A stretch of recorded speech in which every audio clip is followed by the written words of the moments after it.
Well, we're in Afrin town.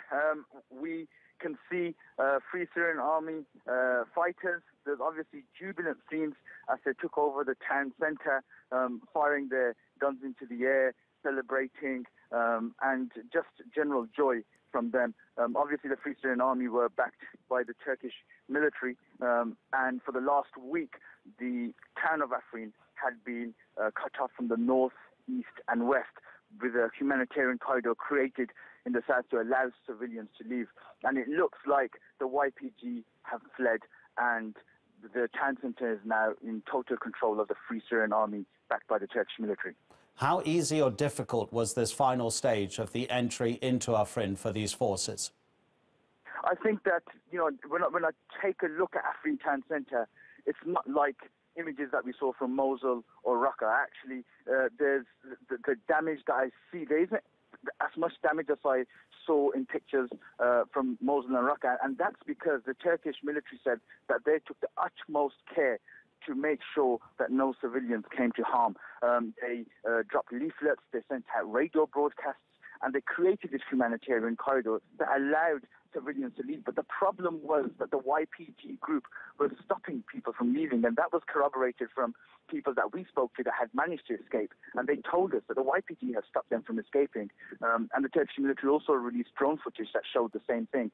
So it's been meticulous, it's been slow but careful, and that's because the Turkish military say, and the Free Syrian Army say, that they've been trying to make sure that the civilians are not harmed.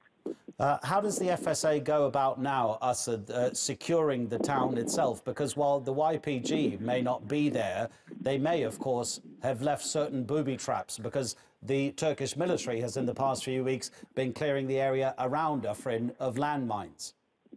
That's right, that's right. There's obviously a massive concern, and it will be slow progress here. So I think with the help of the Turkish military, they'll be able to clear those. This morning, we saw Free Syrian Army soldiers. One of them was carrying a mine detector, like a metal detector, because this is an obvious concern for them. And we have to remember that the YPG is not some tin pot terror group. This is a group that's funded, supported, and armed by the United States of America. And they've had this training and they've had this funding. So it's not like the Free Syrian Army are fighting some small group. This is a major victory for them.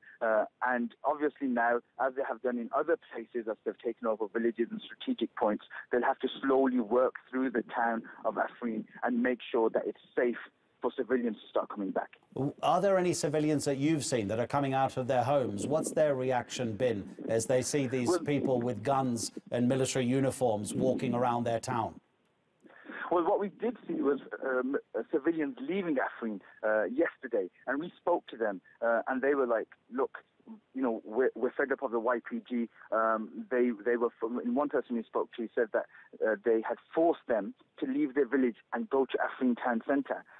And then they had to escape at night because the YPG wouldn't allow them to escape. And right now, I didn't see a lot of civilians. That's possibly because they took advantage of the humanitarian corridor and left. And a lot of people had, even prior to this, a week before and even before that, had started to leave Afrin town. But what we did witness from the villages that we visited, where the YPG had been pushed out, those civilians had begun to return to their homes. And they seemed very grateful. Even when the Free Syrian Army was there, we interviewed a few of them, and they said, look, they're happy now that they can go back to their homes.